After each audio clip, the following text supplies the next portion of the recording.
Philemon, Paul, a prisoner for Christ Jesus, and Timothy our brother, to Philemon, our beloved fellow worker, and Apphia our sister, and Archippus our fellow soldier, and the church in your house.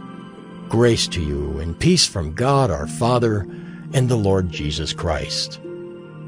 I thank my God always when I remember you in my prayers, because I hear of your love and of the faith that you have toward the Lord Jesus and for all the saints. And I pray that the sharing of your faith may become effective for the full knowledge of every good thing that is in us for the sake of Christ. For I have derived much joy and comfort from your love, my brother, because the hearts of the saints have been refreshed through you. Accordingly, though I am bold enough in Christ to command you to do what is required, yet for love's sake I prefer to appeal to you.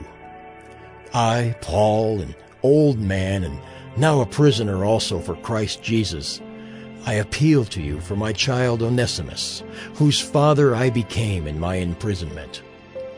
Formerly he was useless to you, but now he is indeed useful to you and to me. I am sending him back to you, sending my very heart. I would have been glad to keep him with me in order that he might serve me on your behalf during my imprisonment for the gospel. But I preferred to do nothing without your consent, in order that your goodness might not be by compulsion, but of your own accord. For this perhaps is why he was parted from you for a while, that you might have him back forever, no longer as a slave, but more than a slave, as a beloved brother, especially to me, but how much more to you, both in the flesh and in the Lord. So if you consider me your partner, receive him as you would receive me.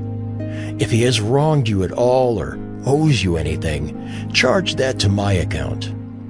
I, Paul, write this with my own hand. I will repay it, to say nothing of your owing me, even your own self. Yes, brother, I want some benefit from you in the Lord. Refresh my heart in Christ. Confident of your obedience, I write to you, knowing that you will do even more than I say. At the same time, prepare a guest room for me, for I am hoping that through your prayers I will be graciously given to you. Epaphras, my fellow prisoner in Christ Jesus, sends greetings to you, and so do Mark, Aristarchus, Demas, and Luke, my fellow workers. The grace of the Lord Jesus Christ be with your spirit.